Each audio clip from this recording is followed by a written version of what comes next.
Hi my friend, in this video we're going to be making a Melodic Tech House bass inspired by HELLMATE and Santiago and Carlitos' version of Show Me Love. We're going to find out if we can do this in under 20 minutes using the 80-20 rule of Tech House bass. And what you're listening to right now is the track that we'll be working on, and what you're looking at right now is the Ableton project file that we'll be working on. In particular, we'll be focusing on this group right here, this bass group.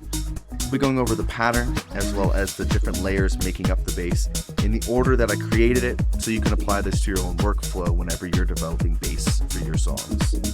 All in all, the bass did take me about 20 to 30 minutes to develop, and this entire song took me about 6 hours to complete, mixed, mastered, arranged, all that good stuff. And if finishing songs faster is something that you would love to get some help with, I've created a free bundle of templates, samples, and special bonuses that I use to completely finish one song every single week, completely free for you to have. Just visit the link that's in the description or on screen now to grab the ultimate song finishing toolkit for free. And with that said, let's jump into this. Alright. So what I've done is I've soloed out just the bass and the drums so that it'll sound more interesting as we're working through this, because we do want to focus on the bass here. So what I have here is this little bass group, and there are two tracks within it. I have one called subs and one called bass guitar. Bass guitar is like the mid bass of the sound, which I've muted for now. Usually what I like to do, and this is kind of secret number one, is to focus on just using a sub track, which is just like a basic sine wave, because it's very clean and you can really focus on getting the notes and the vibe of the tune right before adding in the character and not getting lost in the sauce of too much sound design and all that kind of stuff. In terms of the pattern here, and I'll get into the sound design in one moment, before I focus on the pattern first. It's a little bit complicated, but one thing I do want to point out here is that if you see the MIDI is called MIDI, HELLMATE, Santiago, etc.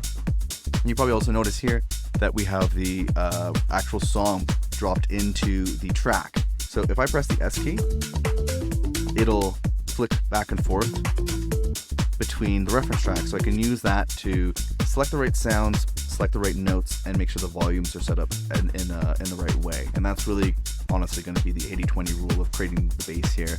But also one thing that you are able to do, and that's what I did here, is I actually cut a piece of this track and I just dragged it into this MIDI track. So if I go like this with Ableton and drop it in on a MIDI track, it'll allow you to convert the audio to MIDI. And in this case, I clicked melody, and that gave me a starting point where it tried to copy the bass. Basically found a spot in the song where just the bass was playing, and this is what we kind of landed on. From there, I'm not the best with music theory, so I do apologize in advance. The main thing that I did here was just started playing around with the notes, tried to keep the similar style of it, and then also change it up so that it's a bit different, so that it can be somewhat released as a unique tune. So here's a look at the MIDI. I guess take a look at it. One thing you can also do is look at Beatport or drop the song name into Google and also write key and BPM. That'll get you the scale, which will also help you select the right notes while you're doing this.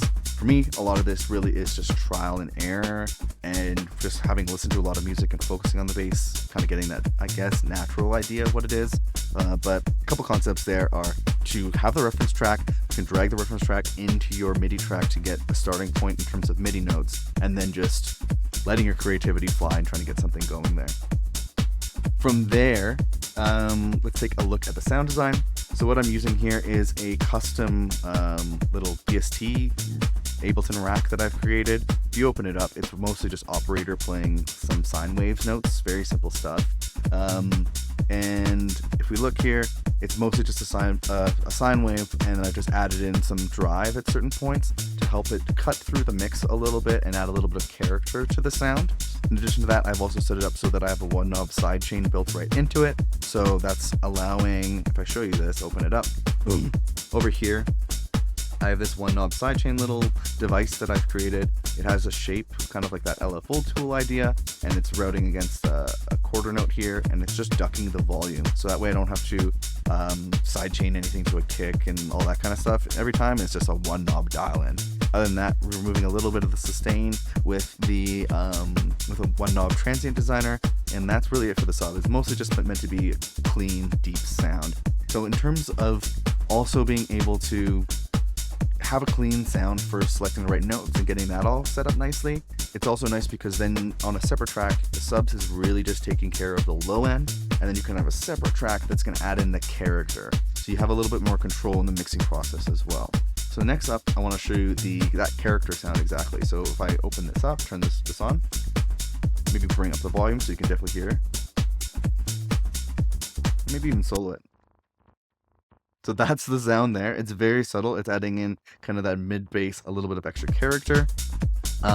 And you'll also notice a couple of little tricks here. So one, you'll probably notice here that this mid bass track here has no MIDI clip at all.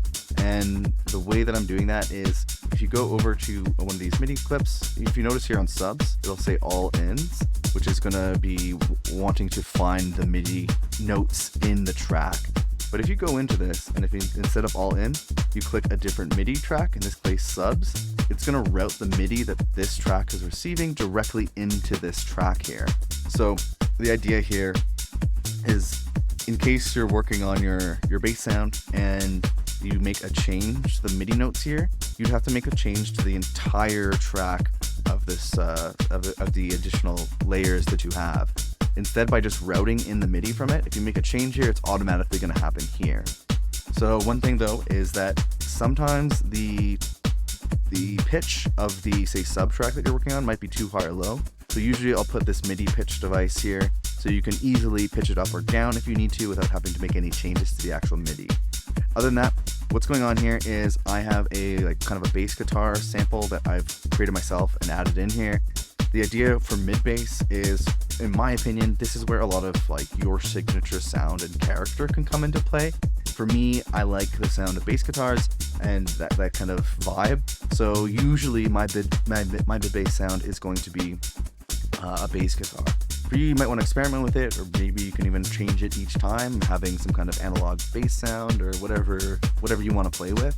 I do recommend eventually trying to find out your own signature sounds as you're doing this. It'll make it so your moves are faster because you're always going towards the same VSTs or samples or sounds. And then also as you're building your portfolio of music, fans are going to be able to latch onto these small little details that are what make your sound your sound. Other than that, main concept here with having a mid bass track like this is you're going to want to remove a bunch of the lows because you want all of the lows to be taken care of from the sub bass sound. You don't want it overlapping, getting all muddy and crappy. You want all of that happening here. So that way, if you want to increase the bass sound like the subs, you just increase the volume here. Then that, I am removing a whole bunch of the highs as well, just personal preference. And then in this case, I'm also running it through a one knob width plugin, which is just pushing it to the left and right, making a more stereo sound, and leaving the center open for just the sub sound to come through more. In addition to that, I have a one knob sidechain, like I mentioned earlier with the sub, pumping it easily without having to do any routing or anything like that. And that really is it for this one. It's mostly kind of like a tech housey subby sound, adding a little bit of some character and cutting through with the bass guitar, adding a little bit of character with some extra drive and saturation on the subs, and that's really it. Again, main thing here, oh, and then on the group here, I'm just running it into a K-clip, making sure it's not going over a certain volume level or anything like that.